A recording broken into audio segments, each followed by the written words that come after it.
representante do Ministério Público. O caso que me traz aqui hoje, Excelência, é um caso simples e uma nítida violação ao direito do contraditório e à ampla defesa. A paciente, ela está sendo acusada de uma lesão corporal, artigo 129, dentro do âmbito da violência doméstica. Ela tinha um relacionamento com a sua companheira e, em determinado momento, em alguma discussão ali, ela sofre de transtorno de bipolaridade, tem alguns outros problemas psicológicos e ela teve uma crise de ansiedade ali, na qual ela precisou extravasar. E quando a pessoa tem crise de ansiedade, ela tem que tirar o foco e buscar o foco em outra coisa para parar de sentir aquela ânsia, certo? E aí, infelizmente, ela pegou um vaso de planta para quebrar esse vaso e extravasar essa ansiedade e sofrimento que ela vinha sentindo, certo? Isso só para sintetizar os fatos.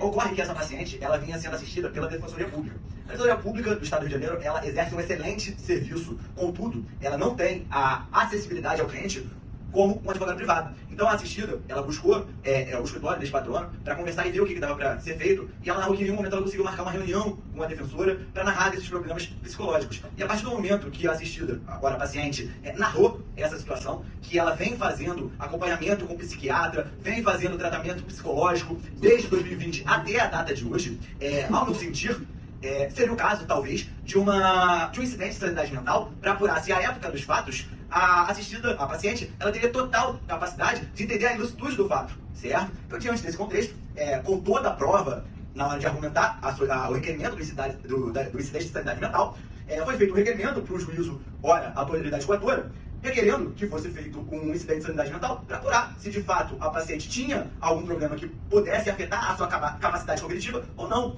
E assim, eu ressalto que o incidente de sanidade mental, ele não iria gerar nenhum prejuízo para o processo, porque quando é feito, o prazo é suspenso. Então não dá nem a alegação de que a defesa está tentando procrastinar para buscar alguma prescrição ou algo do tipo. Não, o que a gente quer aqui é fazer justiça, né? Aplicar o rigor da lei e respeitar o contraditório, a paridade de armas. E nós fizemos o requerimento e, para surpresa desse patrono, o juiz interferiu, alegando que os tribunais superiores entendem que existe a possibilidade de insanidade mental, mas que para isso exige-se a dúvida razoável do processo. E aqui eu indago a Vossas Excelências, um laudo constatando que a paciente possui problemas psicológicos não seria suficiente? Receitas diagnosticando que a paciente toma remédio controlado não seria suficiente? Se essa documentação não é suficiente, Excelências, eu não sei o que poderia gerar uma dúvida razoável para se instaurar um incidente de sanidade mental. Então, diante dessa negativa do juízo, esse humilde advogado entende que a paciente está sendo constrangida por ser cerceado o direito de produzir a prova defensiva, né? O que nós queremos é buscar a melhor aplicação jurídica frente ao caso, certo? Porque aqui tem um grande risco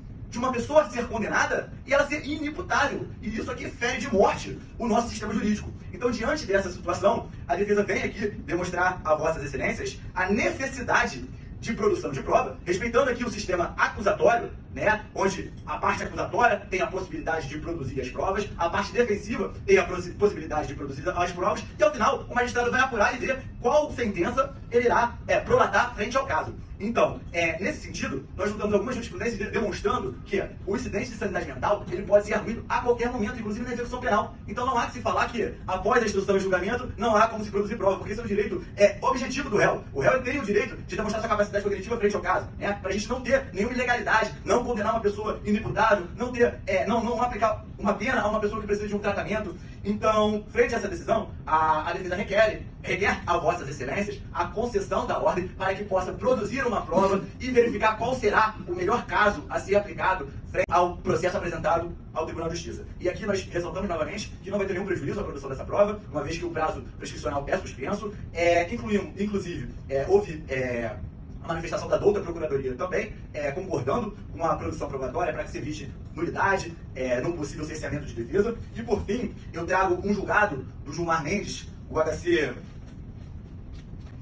166694 de São Paulo, na qual ele narra, em um momento da sua explanação, que não existe um processo justo no qual a defesa não tem oportunidade de produzir prova, pois isso fere de morte o direito ao contraditório. Então, sem mais delongas, Excelências, agradeço a oportunidade de estar aqui sustentando frente Vossas Excelências, que possuem um notório saber jurídico. Peço escusas por qualquer tipo de excesso que eu possa ter tido e agradeço e devolvo a palavra. Muito obrigado.